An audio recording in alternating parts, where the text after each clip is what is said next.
The Young and the Restless, spoilers full. Welcome back to our channel, besties. Today is a beautiful sunny day outside, but honestly, I am trapped in a dark, chaotic glass case of emotion, and I cannot even look at the light right now.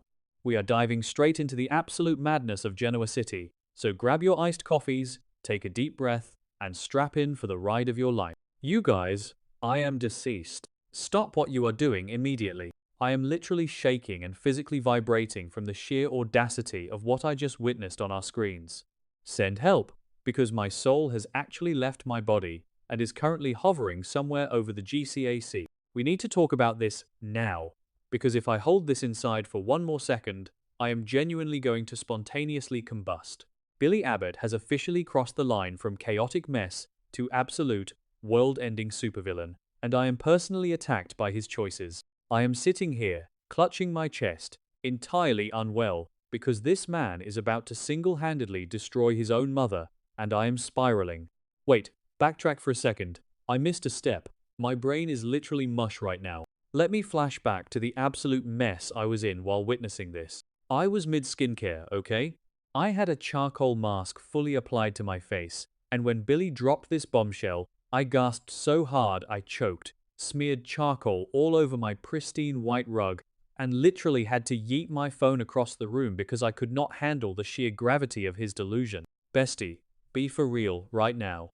Billy is officially on my do not perceive list. I am so done with him, but at the same time, I am totally living for the cinematic mayhem he is causing. It is giving major, I cannot even energy, and we are spilling all the tea right now because the stakes are astronomical.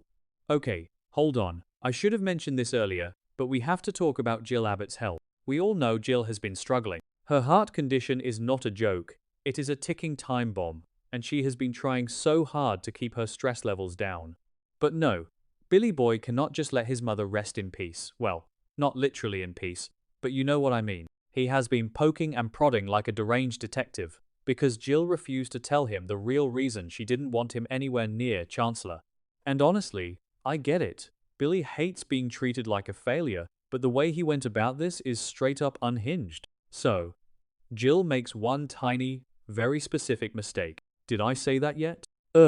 Moving on, Jill slips up and makes a comment about the complexities inside Chancellor. Complexities. That one little word was all it took for Billy to go full conspiracy theorist. He basically turned his entire personality into an FBI interrogator, digging through archives and old files, because he just could not let it go. And what does he find? Oh, just the most insane, world-shattering secret that has been buried for decades.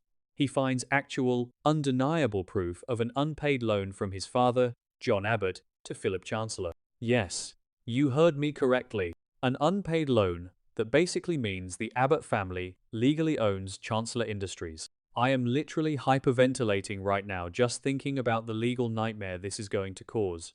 Billy finds this piece of paper, and suddenly he thinks he is the king of the world. He is walking around with this smug, triumphant look on his face, bragging to Audra, Charles, and Sally Spectra like he just won the lottery, completely oblivious to the fact that he is about to trigger a nuclear family war, which is honestly so unhinged because he is not just going after a company, he is going after his mother's entire legacy. Jill knew about this loan. She knew the whole time. She hid this massive, glaring financial truth for her own personal gain so she could keep control of Chancellor. If this gets out, and Billy is making damn sure it gets out, Jill is going to be painted as a massive fraud. Her entire reputation, everything she has built, is going to be dragged through the mud. And don't even get me started on the vibes of tarnishing Catherine Chancellor's name. Catherine is a legend, an icon, a moment, and Billy is just ready to set fire to her memory because he feels a little insecure about his career. Wait, I'm glitching. Okay, back to the main event. Is that a leaf blower outside? Straight up disrespectful when I am trying to spill the tea of the century. Anyway, ignoring the background noise, let's talk about the absolute bloodbath that is about to happen with Kane Ashby and Lily Winters. Billy is causing a massive, chaotic mess by throwing this in their faces. He literally crashed their celebration to announce that he is taking over the company. Lily's face? You guys, I felt her panic in my bones. Chancellor Winters is her baby. She built that empire. And now Billy is just waltzing in, claiming it belongs to the Abbotts because of some ancient debt? Kane is absolutely furious, and I am genuinely here for protective Kane mode. He is pushing back, telling Billy he is obsessed and that his evidence is fabricated, but we all know Kane is secretly terrified because Billy might actually have a legitimate case. Kane is basically forming a new alliance, ready to fight Billy to the death in the boardroom. They are preparing to fight fire with fire, and it is going to be a dirty, brutal corporate war. And Billy? Billy does not care. He is so blinded by his own ego and his desperate need to prove he is not a screw-up that he is willing to burn down everyone in his path. And what about Jack Abbott? Oh my god, Jack is already recovering from being stabbed and dealing with Diane's trauma, and now he has to deal with his brother trying to weaponize their dead father's name. Jack is horrified. He knows John Abbott was a man of strict ethics and tight contracts.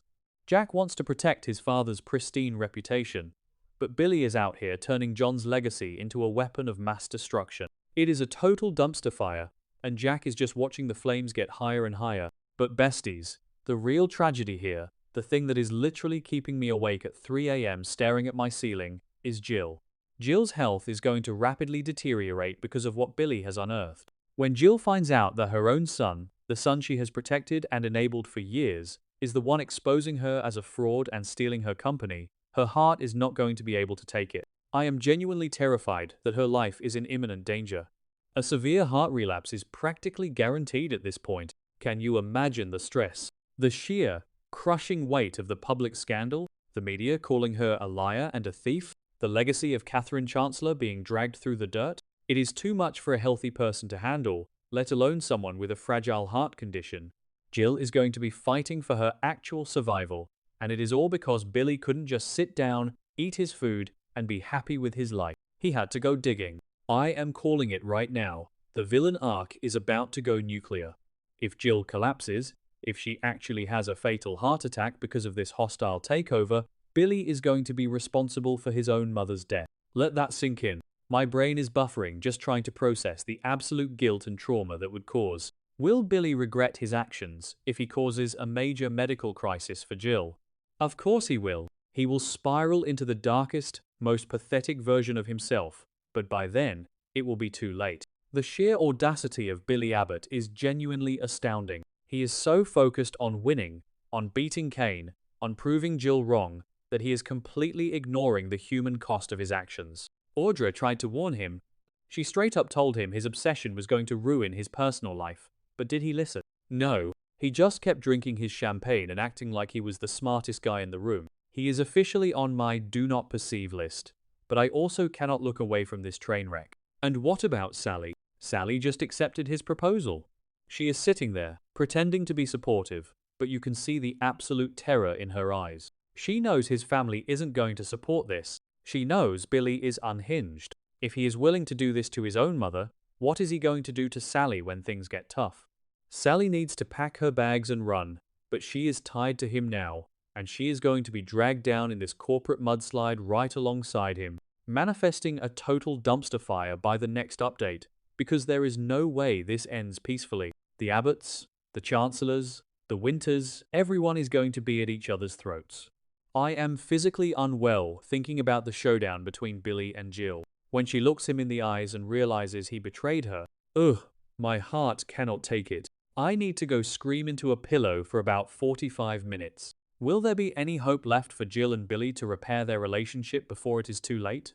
Honestly, besties, I don't think so. Some betrayals cut too deep, and stealing your mother's legacy while simultaneously triggering a heart attack is pretty high up on the unforgivable list. I am literally hyperventilating again. I need to go drink some water and rethink my entire emotional investment in these people.